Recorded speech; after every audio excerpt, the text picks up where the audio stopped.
Bonjour à toi, je suis Clélia, coach sportive spécialisée en santé féminine.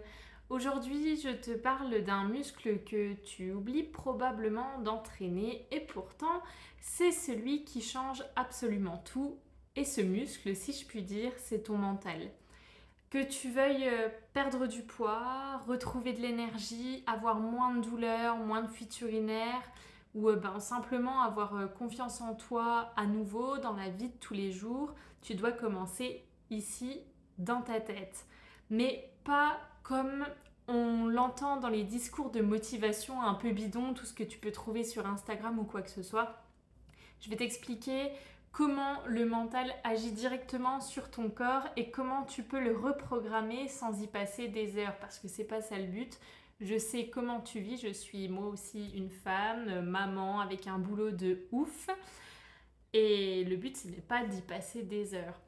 Reste bien jusqu'à la fin de la vidéo car je te donnerai des astuces pour travailler justement ton mental au quotidien de manière simple en moins de 5 minutes par jour. Ce que personne ne t'a jamais dit, sûrement, sur le mental, c'est que quand on parle de mental,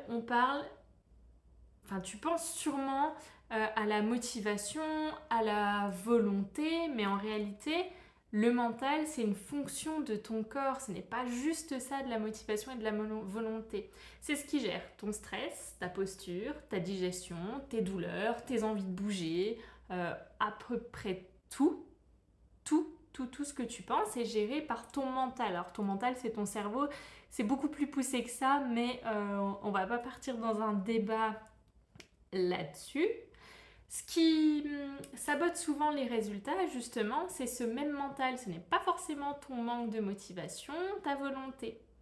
La motivation, elle ne sert à rien si elle n'est pas soutenue par un engagement profond. Retiens bien le mot engagement. Ce n'est pas ce que tu ressens qui compte, c'est ce que tu choisis de faire même quand tu n'en as pas envie. 80% des femmes que j'accompagne ont déjà essayé d'autres méthodes avant, mais en fait, souvent elles n'ont pas tenu dans le long terme, pas parce qu'elles n'en étaient pas capables, mais parce qu'elles n'avaient pas le mental qui allait avec les objectifs qu'elles s'étaient fixés. Et en fait, si là-haut tu n'es pas au clair avec ce que tu veux vraiment, avec ce que tu penses vraiment, bah tu n'y arriveras pas. C'est pas possible. Il faut que ici tout soit clair pour que tu réussisses à tenir dans la durée. Je vais t'en dire un peu plus. Lorsqu'on parle de mental, beaucoup de personnes imaginent des concepts un peu flous comme la motivation, la volonté ou des phrases du genre tu peux tout faire si tu y crois. Mais le mental, c'est pas juste une idée dans la tête, ce n'est pas simplement un concept abstrait qui te fait dire j'ai la volonté, je vais réussir. Le mental, c'est vraiment une fonction active de ton corps et c'est précisément cette fonction qui va déterminer si tu atteins tes objectifs, si tu te sens bien dans ta peau, si tu te débarrasses de tes douleurs, de tes fuites urinaires ou même des fois de ce surpoids qui te pèse au quotidien. Dans ton corps, le mental, c'est un muscle qu'on oublie un peu trop souvent. Et ce mental influence ton corps au quotidien à un niveau aussi profond que ton système nerveux, ta respiration, ton système digestif et même tes muscles.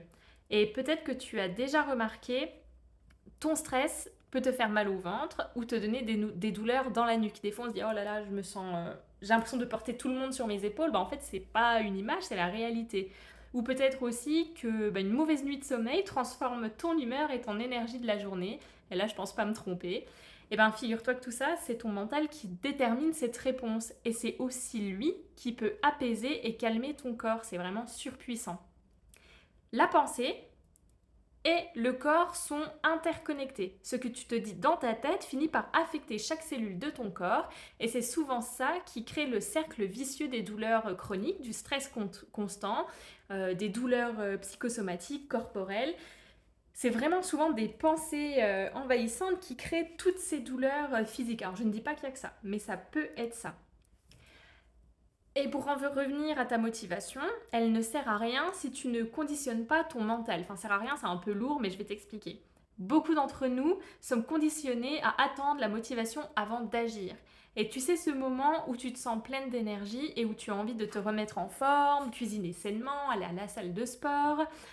Et ben ces moments-là, c'est ta motivation. Mais souvent, la motivation, elle est instable parce qu'elle dépend de ton humeur, de ton énergie. Et souvent, elle disparaît dès que les choses deviennent plus compliquées que prévu à gérer. Et c'est normal parce que ton cerveau déteste le changement. Et c'est ce changement, s'il est durable, qui te permet de t'engager même quand tu n'as plus de motivation. C'est l'engagement quotidien qui fera la différence, pas la motivation éphémère.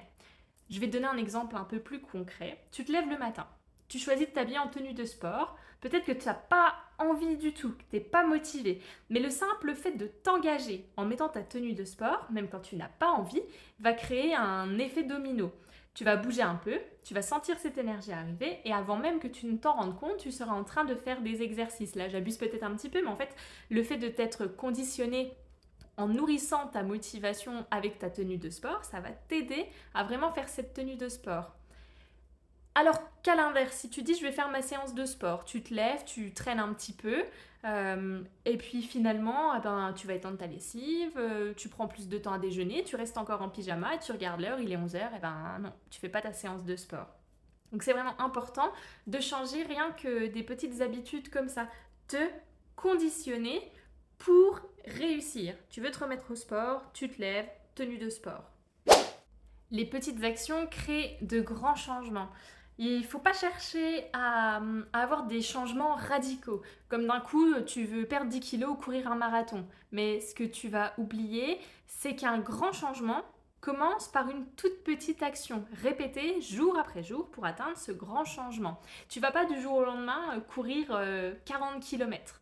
Donc si je peux t'aider, voici un petit secret que je vais te partager. Ce sont vraiment les petites victoires quotidiennes qui activent le cercle vertueux de la réussite mentale et physique. Quand tu choisis de te lever, je reviens avec l'exemple là, et de faire quelques étirements au lieu de rester dans ton lit sur ton téléphone, tu as déjà gagné ça. Quand tu décides de boire un grand verre d'eau au réveil au lieu de commencer par ton café ou grignoter des cochonneries, tu as déjà gagné ça. C'est pas grand chose. Quand tu choisis de faire une minute de respiration profonde pour calmer ton esprit au lieu de crier par exemple, c'est pas grand chose, mais c'est un réel changement qui aura un impact sur un plus grand changement par la suite, parce que chaque petite action, même invisible, te propose un progrès. Et ce progrès, il se marque à l'intérieur de toi, d'abord dans ton mental, et seulement après, il devient visible à l'extérieur, dans ton corps. Mais il faut vraiment que ça commence ici. Et le changement fait peur à ton cerveau, j'y reviendrai juste après. Tes pensées automatiques, elles te sabotent et peuvent aussi te transformer, ça dépend comment tu les utilises. Prête attention aux pensées qui traversent ton esprit, là, en même temps que je te parle, ou sur ta journée. Combien de fois tu t'es dit des choses, par exemple, « Oh non, je suis trop fatiguée pour faire ça. Oh non, je suis trop vieille. Oh, je suis nulle, ça marchera jamais. De toute façon, ça c'est pas pour moi. Je n'arrive pas à me remettre en forme. J'arriverai jamais à tenir, à faire du sport. J'ai déjà essayé plein de trucs, ça n'a jamais fonctionné. » Et en fait, toutes ces pensées sont devenues des automatismes parce que tu te les répétais. Et c'est devenu chez toi des croyances limitantes. Alors ça aussi, c'est un terme que j'utilise beaucoup, les croyances limitantes. Elles apparaissent vraiment presque automatiquement dans ton cerveau, comme un réflexe, parce que tu as eu l'habitude de te les dire. Mais ce n'est pas parce que tu penses quelque chose comme cela que c'est une vérité, ou c'est pas parce qu'on te l'a dit et répété depuis toujours que c'est une vérité. La bonne nouvelle, c'est que ton mental, il peut être reprogrammé. Tu peux choisir de transformer tes pensées limitantes en pensées positives. Par exemple, pour reformuler.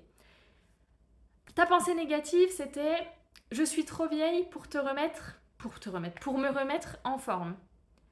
Repose cette problématique en question. Et si ce n'était pas vrai? Et si je pouvais faire ne serait-ce qu'une petite activité physique? Remplace ta pensée négative par une pensée positive. Au lieu de te dire « je suis trop vieille, nanana », tu dis « je suis capable de commencer doucement et de m'améliorer chaque jour ». Ça n'aura pas du tout le même impact sur ton cerveau. Et si tu te conditionnes à le répéter, ton cerveau il va l'intégrer de cette façon. Et plus dans la version inverse où tu étais trop vieille pour commencer, par exemple. Il ne faut pas que tu sois une victime de tes pensées, mais que tu deviennes actrice de ce que tu choisis de penser. Les pensées, c'est un peu comme les habitudes. Tu peux vraiment reprogrammer. Peut-être qu'avant, tu n'étais pas sportive et que maintenant, tu marches tous les jours. Eh ben, c'était vrai avant, tu n'étais pas sportive, mais maintenant, ça marche. Tu marches tous les jours, donc tu es devenue sportive. Et je vais t'expliquer pourquoi ton mental est vraiment plus puissant que ta motivation. Tout ce que tu vois sur le développement personnel, les routines bien-être, les citations inspirantes, c'est vraiment beau sur le papier, mais dans notre vraie vie, il y a les réveils tôt, les enfants qui veulent pas s'habiller, la charge mentale qui explose dans la journée, le travail, les douleurs, la fatigue, le dîner à préparer, enfin tellement de choses à gérer. Et dans tout ce chaos, si je puis dire, tu dois prendre soin de toi, mais souvent c'est difficile de savoir par où commencer. D'ailleurs, si tu as des questions, je t'invite à m'écrire, j'y répondrai avec plaisir. Et c'est là donc qu'intervient le mental, non pas comme un idéal à interne, mais comme un outil de survie, un levier réaliste pour t'aider à tenir debout et même avancer dans les journées les plus sombres. C'est vraiment ton mental qui prend le pouvoir sur tout. Tout à l'heure, je te disais que ton cerveau déteste le changement et je vais t'expliquer pourquoi. Parce qu'il a ses raisons. Comment par où commencer? Oui, ton cerveau, il est conçu pour résister au changement. Écoute bien, ça c'est un truc de dingue. Ton cerveau, il est conçu pour résister au changement. Et c'est pas parce que tu es faible ou parce que tu manques de discipline, c'est parce que ton cerveau, dans sa logique de survie, considère tout ce qui est nouveau comme un danger potentiel. Tout ce qui est nouveau lui fait peur. Il adore ce qui est prévisible, routinier, automatique, même s'il sait que ce n'est pas bon pour toi. Mieux vaut pour lui que tu répètes les mêmes schémas qu'il connaît, plutôt que de prendre un risque, un virage à 360 degrés en modifiant ton quotidien. Par exemple, tu veux commencer à faire 10 minutes d'exercice par jour, mais au moment où tu vas te lever pour t'y mettre, ton cerveau envoie un signal. Oula, non, pas maintenant, t'es trop fatigué, tu le feras demain, il y a la lessive à étendre. Je pense que tu connais peut-être pas le concept là, mais l'idée que je veux dire. Pourquoi ? Parce que bouger, faire quelque chose de différent d'habitude coûte de l'énergie mentale. Et ton cerveau, il veut économiser cette énergie pour ses fonctions vitales et arrêter de se mettre dans une zone de danger où il n'aura aucun contrôle.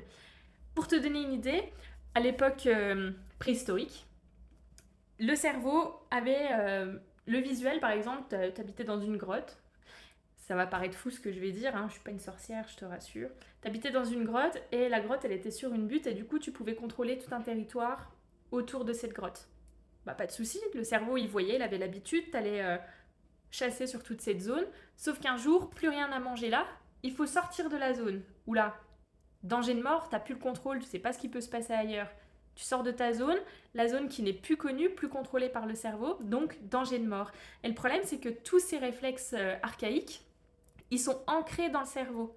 Donc tout ce que tu vas faire pour changer, ça va lui faire peur. C'est pour ça que c'est aussi difficile de rompre dans une relation, de changer de boulot, de changer ses habitudes au quotidien, parce que tout ce que tu vivais avant est ancré. Tu vas à ton boulot, tu as la boule au ventre, ça se passe super mal. Ouais, mais ton cerveau, il sait que tu prends à 8h, que tu finis à 18h, que tu vas discuter avec Sylvie, que ton collègue, il s'appelle Sébastien. Donc c'est bon, c'est connu. Ok, tu passes une journée pourrie, ton patron, c'est pas une bonne personne avec toi, mais en fait, tu maîtrises tout ce qu'il y a autour, donc ça va. Alors que demain, tu dis j'arrête tout, ton cerveau il va se dire oh, mais comment je vais me retrouver. Alors après, tu as les autres croyances limitantes liées au financier, si j'arrête tout, l'argent, comment je vais faire. Et il faut que je tienne en parlant pas très longtemps dans mon cours pour pas que tu décroches, mais tout est lié.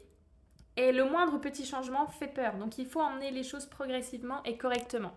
J'arrive pour la suite. Je fais des coupures entre mes vidéos parce que j'ai pris des notes et j'ai pas envie d'avoir l'impression de lire. Donc là, on va en revenir au pouvoir du choix conscient pour casser la boucle de la peur et du réflexe dont je te parlais tout à l'heure. Avec un exemple simple. Tu es en train de cuisiner, donc tu es debout, tu surveilles tes pâtes qui sont en train de cuire. Et d'un coup, tu te dis, j'ai mal au dos.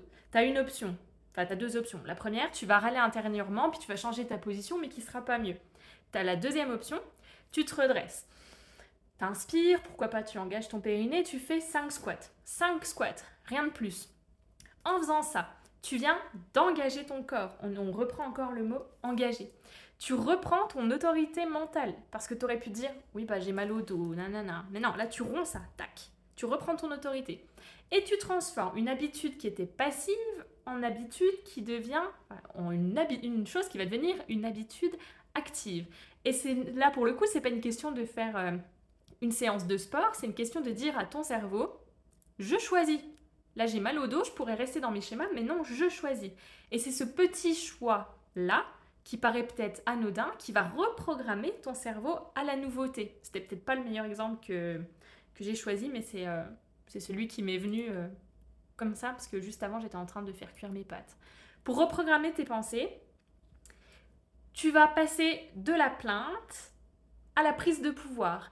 Et la deuxième arme que tu as au quotidien pour changer ça, ce sont les pensées que tu choisis de nourrir. On a tous des phrases qui tournent en boucle dans notre tête.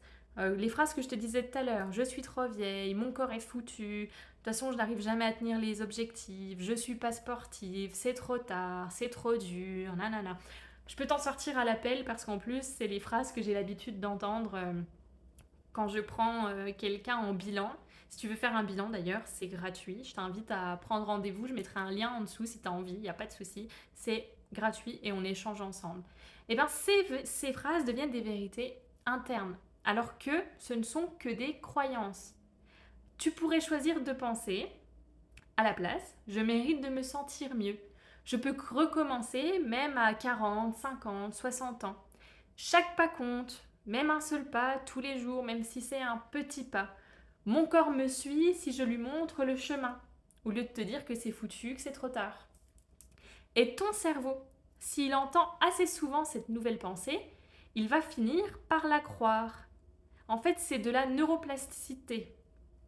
C'est prouvé, c'est scientifique et c'est vraiment à la portée de tout le monde. C'est le pouvoir de changer les mots pour changer ta façon de penser, rien qu'avec des phrases positives. Et pourquoi pas commencer demain. Demain, tu te lèves et tu choisis une phrase qui te ressource, une phrase que tu vas te répéter tous les jours, quelque chose qui t'anime, que tu as envie de voir.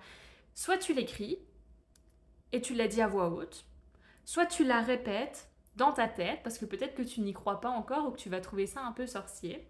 Mais même en la répétant dans ta tête, tu vas avoir un réel impact sur cette phrase à laquelle tu vas penser tous les jours. Mais il faut que ce soit quotidien. Il faut que tu y penses tous les jours, tous les jours, tous les jours. Pour que tout ce que je viens de te dire jusqu'à là soit plus facile, pense à une chose, c'est que ton cerveau, donc il déteste le changement, mais aussi il ne retient pas un objectif logique, il retient un objectif émotionnel. Si tu arrives à connecter ton objectif avec de l'émotion, ça va matcher. Parce que le cerveau, il adore les histoires, les images, les sensations, tout ce qui provoque un peu quelque chose chez toi. Il a besoin de ressentir l'objectif pour y arriver et pas juste de l'analyser. Par exemple, si tu te dis « je veux perdre 10 kilos », c'est trop vague et ton cerveau il sait pas quoi en faire. Enfin, perdre 10 kilos, ça veut tout et rien dire. En combien de temps est-ce que c'est réaliste? Est-ce que c'est réalisable? Enfin, c'est compliqué. Alors que si tu te dis je veux perdre 10 kilos pour pouvoir courir avec mes enfants, pour pouvoir rentrer dans cette nouvelle robe, pour avoir moins de douleur, moins de fuites urinaires, là tu es en train de créer de l'émotion. Donc tu vois la différence entre je veux perdre 10 kilos et je veux perdre 10 kilos pour rentrer dans ma robe, etc. C'est pas vraiment le chiffre qui va te motiver, c'est la conséquence, le résultat que tu vas atteindre. Pourquoi en perdant 10 kilos ça va aller mieux? Et bien ça, c'est vraiment le pouvoir de la visualisation. C'est ton premier levier de transformation. Et la visualisation, ce n'est pas de la magie, ce n'est pas penser très fort et paf, Joséphine Ange Gardien, ça arrive. C'est vraiment un outil neurologique très puissant, pardon. Parce que ton cerveau ne fait pas la différence entre ce que tu vis réellement, ouais c'est fou ce que je vais te dire, hein, et ce que tu visualises intensément. Pour lui, il n'y a pas de passé, présent, futur. Si tu passes 30 secondes à imaginer ton corps plus léger, ton ventre plus plat, plus de fuites urinaires quand tu vas courir, ton sourire plus fréquent, ta démarche plus droite, plus élégante, et ben ton cerveau il va déclencher les mêmes zones neuronales que si c'était déjà réel. Et ça fait vibrer beaucoup plus que se dire juste je veux perdre 10 kilos. Et si en plus tu adoptes une réponse corporelle à tes pensées, eh ben, tu auras plus de tonus, plus d'envie de bouger, plus de lien au corps. Tout est lié, le corps, l'esprit, tout est lié, c'est incroyable. Je vais t'aider à rédiger un peu tout ça. Et c'est un petit peu la surprise parce que ça, je l'offre dans mes suivis et j'appelle ça la Morning Formula.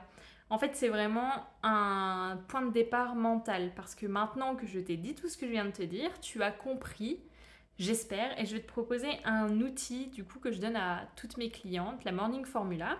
C'est vraiment un rituel simple de quelques minutes que tu vas faire chaque matin. Et cette Morning Formula, elle contient 3 éléments essentiels. La première, c'est ce que je vais appeler une affirmation d'état. Par exemple, je suis une femme capable et puissante. Tu ne dis pas je veux être une femme capable et puissante, tu dis je suis. Parce que du coup, ton cerveau croit ce que tu lui affirmes, n'oublie pas. Et il le croit avec émotion. Donc si tu dis je veux, abstrait. Je suis, j'incarne. Ensuite, le tips numéro 2, tu choisis une émotion. Par exemple, je ressens de la fierté et de la sérénité dans mon corps. Tu vis pas ta journée en mode automatique, tu choisis quelle énergie tu veux être, entre guillemets, pour ta journée. Et le troisième tips, c'est ton pourquoi profond. Pourquoi tu le fais? Je prends soin de moi pour retrouver ma vitalité, un corps qui me plaît, jouer avec mes enfants, évoluer à mon âge, nanana. C'est ton pourquoi qu'il faut bien que tu retiennes au quotidien. Le pourquoi tu le fais, quand tu vas avoir des moments de doute, il va te ramener à l'essentiel. Et il faut savoir pourquoi tu le fais. Et si tu veux que ta transformation ou que ton objectif tienne sur la durée, commence vraiment par programmer ton cerveau chaque matin avec la Morning Formula, un peu comme quand tu programmes ton réveil au coucher pour te réveiller le lendemain matin. Si tu veux, j'ai un document PDF que j'ai déjà rédigé. Je te laisse commenter formule en commentaire ou alors tu viens m'écrire directement et je t'enverrai ce document PDF pré-rempli pour que du coup, tout ce que je viens de te dire là résonne et que tu puisses le personnaliser avec tes mots, ton énergie, ton rythme, tout ce que tu souhaites. Si je peux te faire une petite conclusion de ce que je viens de te dire là, c'est il faut que tu te fixes un objectif physique, mais en pensant à engager ton mental. Parce que fixer un objectif physique sans engager son mental, c'est un peu comme vouloir construire une maison sans les fondations. Ta maison, au moindre coup de vent, elle s'écroule. Ton objectif, c'est un peu pareil. Mais si tu poses des images claires, des émotions en plus et des affirmations solides que tu te visualises comme tu veux être, là, tu vas vraiment ancrer un changement durable et tu seras quitte de recommencer à zéro tous les 3 mois.